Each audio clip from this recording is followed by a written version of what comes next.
وادی رضا کی کوہ ہمالا رضا کا گئے، اور جس سمت دیکھیے وہ علاقہ رضا کا گئے۔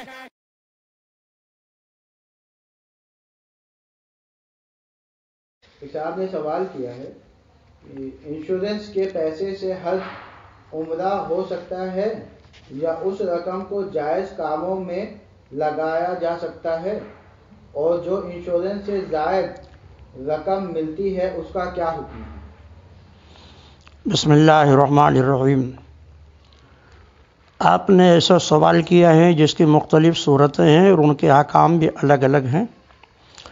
آپ کے قریب اگر کوئی بڑا عالم ہو تو اس سے مل کر اپنے سوالات کو تفصیل کے ساتھ حل کریں۔ جدید مسائل پر علماء کرام کے جو فیصلے مجلس شرعی کے زیر اہتمام مبارک پور میں ہوئے ہیں، اس کا میں خلاصہ آپ کو سنا دیتا ہوں، اور اسی سے سب احکام نکل آئیں گے کہ کون سی رقم سے آپ حج عمرہ کر سکتے ہیں، کون سی رقم سے جائز کام کر سکتے ہیں، کون سی رقم سے نہیں کر سکتے۔ اب آپ غور سے سنیں۔ ایک ہے بیمہ زندگی، یہ عقد قرض بشرط ربا مشتمل بر عقد قمار ہے۔ نمبر 2، عقد قرض ربا کی وجہ سے عقد فاسد، اور عقد قمار بھی عقد فاسد ہے۔ موجودہ صورتحال میں حکومت ہند کے لائف انشورنس کمپنی کے ساتھ عقود فاسدہ بشرط نفع مسلم مباح ہیں۔ نمبر 3، درج ذیل لوگوں کے لیے بیمہ زندگی جائز ہے۔ الف، وہ ملازم جس کی تنخواہ سے پریمیم کی رقم مستاجر خود وضع کر کے جمع کرنے کا ضامن ہو۔ ب، وہ صاحب مال جس کو اپنی موجودہ حالات کے ساتھ 3 سال کی مدت مقررہ یا اس کے بعد کی مدت مؤسسہ تک 3 سال کی تمام قسطیں مسلسل جمع کرنے کا ظن غالب ملحق بیقین ہو۔ نمبر 4، جس شخص کی موجودہ حالت مدت مؤسسہ تک 3 سال کی پالیسی قائم رکھنے کے قابل نہیں، اس کا ظن ملحق بیقین نہیں، ایسے شخص کو بیمہ پالیسی کی اجازت نہیں۔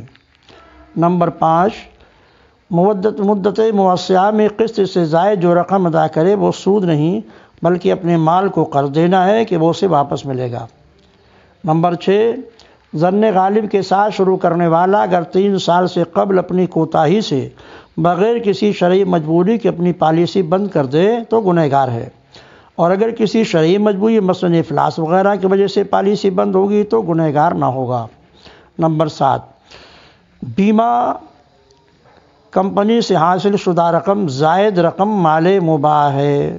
جب یہ مال مباح ہے تو اس سے آپ حج بھی کر سکتے ہیں، عمرہ بھی کر سکتے ہیں، اور اپنے تمام جائز کم کر سکتے ہیں، اس سے اپنے تمام امور میں سب کر سکتے ہیں، لیکن بہتر ہے اس کا صدقہ کر دینا۔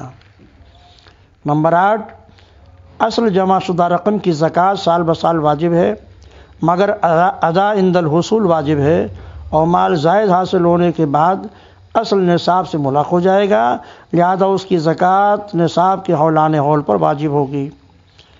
اب دوسری قسم ہے جبری بیمہ اموال کے احکام۔ انجن سے چلنے والی گاڑیوں کا جبری انشورنس حکومت کی طرف سے ایک جبری ٹیکس ہے، اس کا ادا کرنے والا معذور ہے، گنہگار نہیں۔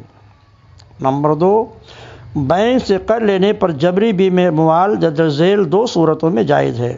نمبر 1، بینک کا قرض جس پر کچھ زائد رقم دینی پڑتی ہے، وہ زائد رقم انکم ٹیکس سے وضع ہو جاتی ہو۔ نمبر 2، بینک سے قرض بشرط ادائے مال فاضل لینے میں انکم ٹیکس سے کم از کم مال فاضل کے برابر یا اس سے زائد کی بچت ہو۔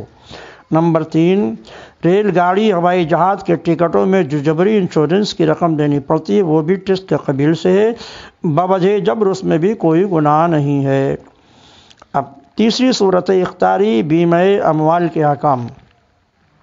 جو پوسٹ آفس، ریلوے وغیرہ کے ذریعے مال کو ایک جگہ سے دوسری جگہ منتقل کرنے کا اختیاری یا جبری انشورنس ہوتا ہے، مثلا پارسل، وی پی، رجسٹری، منی آرڈر، بیمہ، تو یہ صورتیں اجارۂ حفظ و عمل کی ہیں جو جائز ہیں۔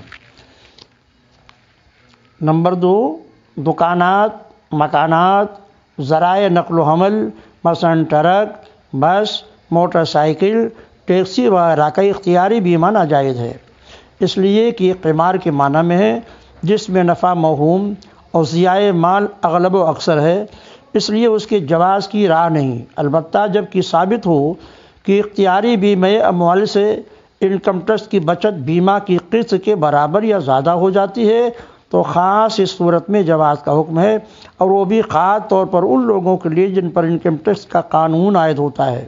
نمبر 3، انسانی اعضاء و صفات کا بیمہ جائز نہیں کہ یہ بھی قمار ہے جس میں نفع موہوم اور ضیاع مال اغلب ہے۔ آپ کی باتوں کا جواب ان میں مل گیا کہ جو بیمہ جائز ہے اس کی جو رقم ملے گی وہ آپ کے لیے مباح ہے، لہذا اسے آپ اپنے تمام جائز کاموں میں خرچ کر سکتے ہیں، حج عمرہ بھی کر سکتے ہیں، اور جو ناجائز ہے اس سے حج عمرہ کرنا ممنوع ہے۔ آپ یہ کر سکتے ہیں کہ حج عمرہ کے لیے قرض لے کر کے آپ کر لیجئے، اب بعد میں چاہے آپ اسی رقم کو ادا کریں جو ناجائز طور پر حاصل ہوئی آپ کو، اس کا گناہ آپ کے سر پڑے گا، لیکن اسی سے حج عمرہ کرنا شرعاً ممنوع ہے جو بیمہ کمپنی کی رقم ناجائز ہے۔ تفصیل کے لیے آپ مجلس شرعی کا فیصلہ ملاحظہ کر لیجئے۔ واللہ اعلم بالصواب۔